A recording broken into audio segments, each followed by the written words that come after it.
ഇന്നത്തെ തമിഴ്നാടിൻ്റെ തലസ്ഥാനമായ ചെന്നൈ നഗരത്തിൽ നിന്നും ഏകദേശം 60 കിലോമീറ്റർ തെക്കുള്ള ഈ നഗരം രൂപപ്പെടുത്തിയത് പല്ലവ രാജാവായിരുന്ന നരസിംഹവർമ്മനായിരുന്നു. അദ്ദേഹം പ്രഗത്ഭനായ ഒരു ഗുസ്തിക്കാരനായിരുന്നു. അതിനാൽ അദ്ദേഹത്തെ മാമല്ലൻ എന്നറിയപ്പെട്ടു. അതുകൊണ്ട് തന്നെ അദ്ദേഹത്തിൻ്റെ പേരിലാണ് ഈ നഗരം അറിയപ്പെട്ടിരുന്നത്, മാമല്ലപുരം.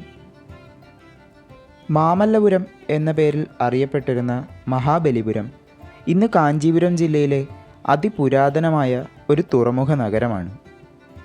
യുനെസ്കോയുടെ ലോക പൈതൃക സ്മാരകങ്ങളുടെ പട്ടികയിൽപ്പെട്ട ഒരു സ്മാരകമാണിത്.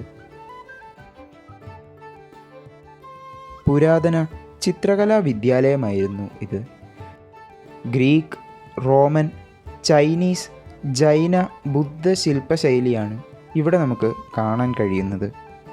ലോകത്തിലെ തന്നെ ഏറ്റവും വലിയ റിലീഫ് ശില്പവിദ്യ ഇവിടെ നമുക്ക് കാണാൻ കഴിയും. പ്രതലത്തിൽ നിന്ന് പുറത്തേക്ക് തള്ളി നിൽക്കുന്ന ശില്പവിദ്യയാണ് റിലീഫ് ശില്പവിദ്യ. Arjuna's Penance, Krishna's Butter Ball, 5 Rathas, Shore temple.